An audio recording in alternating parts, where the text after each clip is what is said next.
Hi, അസ്സലാമു അലൈക്കും. എല്ലാവർക്കും നമസ്കാരം. അപ്പോൾ ഇന്നത്തെ നമ്മുടെ ഒരു ചെറിയൊരു ഷോർട്ട് വീഡിയോ ആണ്.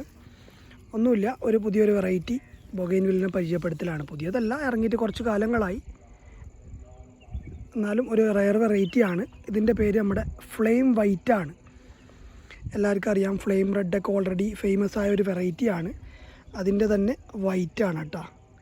ഹെവി ബ്ലൂമർ ആട്ടോ. ഹെവി ബ്ലൂമർ വെച്ചാൽ നന്നായിട്ട് പൂക്കുന്ന ഒരു വെറൈറ്റിയാണ്. ധൈര്യമായിട്ട് നിങ്ങൾക്ക് എല്ലാവർക്കും മേടിച്ച് വെക്കാൻ പറ്റുന്ന ഒരു വെറൈറ്റിയാണ്. നമ്മുടെ ഫാമിലാണുള്ളത്. ഫാമിൻ്റെ പണികൾ നടന്നുകൊണ്ട് നിൽക്കുകയാണ്. അപ്പോൾ അടുത്ത സീസൺ നമ്മളെന്തായാലും ഓപ്പൺ ചെയ്ത് നമ്മൾ ഒരു തടിയിലോട്ട് ഗ്രാഫ്റ്റ് ചെയ്തതാട്ടോ. ഒരു ചെടി മേടിച്ച് അതിൽ നിന്ന് കട്ടിങ്സിന് വേണ്ടിയിട്ട് ഗ്രാഫ്റ്റ് ചെയ്തതാണ്. അതിൻ്റെ ആ ഫ്ലവറിൻ്റെ ഒരു പാറ്റേൺ തന്നെ കണ്ടല്ലോ, എന്ത് രസമാണ് കാണാൻ വേണ്ടിയിട്ട്. അടുത്തടുത്ത് പെറ്റൽസ് വന്നിട്ട്. അപ്പോൾ വലിച്ചു നീട്ടുന്നില്ല. Thank you so much. അസ്സലാമു അലൈക്കും.